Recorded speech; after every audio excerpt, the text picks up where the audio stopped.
Assalamualaikum warahmatullahi wabarakatuh. Bagaimana kabarnya anak-anak? Semoga kalian sehat selalu ya dan tetap semangat belajar.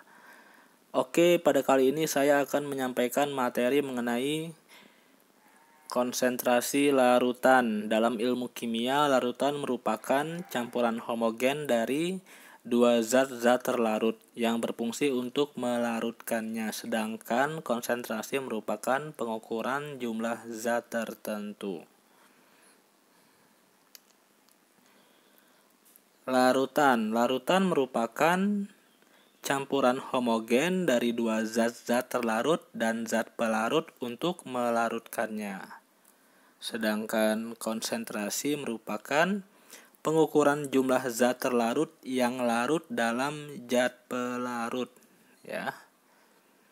Jadi konsentrasi pada suatu larutan adalah perbandingan antara massa zat terlarut terhadap massa larutannya. Biasanya cara menyatakan konsentrasi larutan menggunakan persen.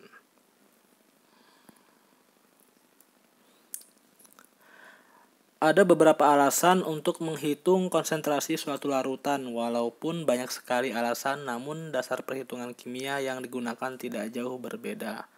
Oke, di sini ada rumus konsentrasi larutan. C besar sama dengan MP dibagi ml dikali 100%. Kemudian ada ml sama dengan MP ditambah mc.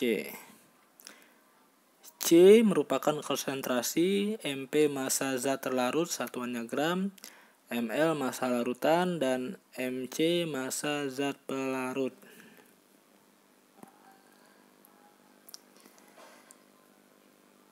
Kita masuk daya larut dari larutan.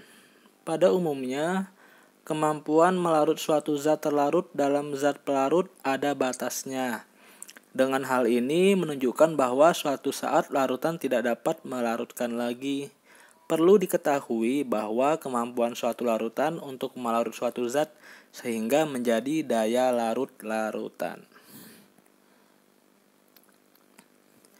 Daya larut pada suatu zat yang terdapat dalam pelarut merupakan massa dari zat terlarut dibanding volume zat pelarut pada saat keadaan larutan jenuh.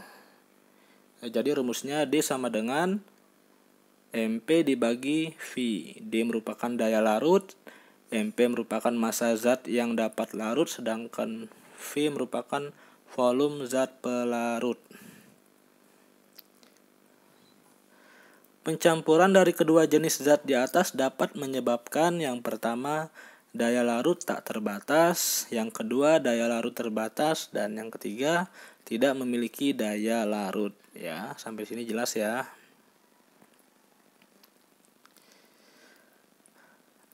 Ada banyak sekali cara yang dapat digunakan untuk menyatakan konsentrasi larutan. Pada prinsipnya menyatakan hubungan kuantitatif antara kedua zat, yaitu zat pelarut dan zat terlarut dengan larutan.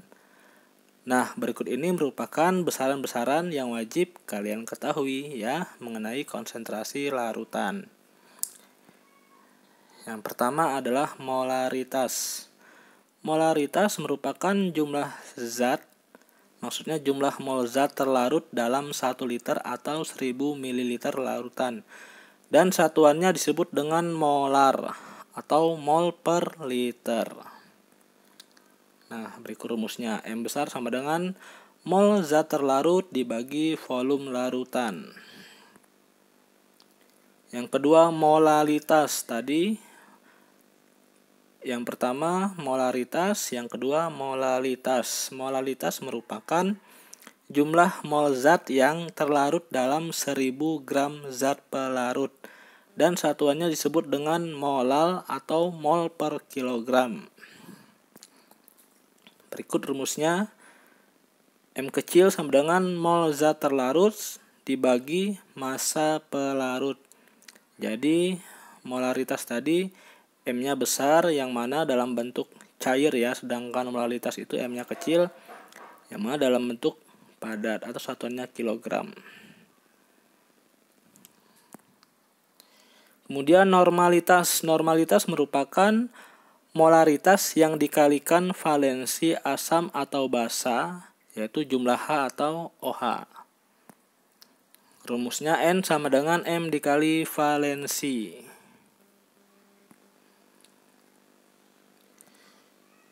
Kemudian ada persen atau kadar massa. Persen atau kadar massa merupakan adanya jumlah zat liter yang terlarut dalam 100 liter larutan. Rumusnya massa zat terlarut dibagi massa total dikali 100%. Kemudian ada fraksi mol larutan, merupakan perbandingan antara mol zat terlarut atau ZT terhadap jumlah mol zat terlarut dan mol pelarut. Rumusnya XT sama dengan mol ZT dibagi mol ZT ditambah mol P. Kemudian terakhir ada fraksi mol pelarut. Fraksi mol pelarut merupakan adanya perbandingan antara mol pelarut terhadap jumlah mol zat terlarut dan mol pelarut. Rumusnya bisa kalian lihat ya, XP sama dengan mol P dibagi mol ZT tambah mol P. Alhamdulillah, itulah materi tentang konsentrasi larutan telah dibahas. Saya harap kalian cari literasi lagi dan diperdalam lagi tentang konsentrasi larutan ya, agar kalian benar-benar mengerti. Nah, berikut pepatah dari Imam Syafi'i, barang siapa yang tidak mau merasakan pahitnya belajar, ia akan merasakan hinanya kebodohan sepanjang hidupnya. Saya akhiri, Assalamualaikum warahmatullahi wabarakatuh.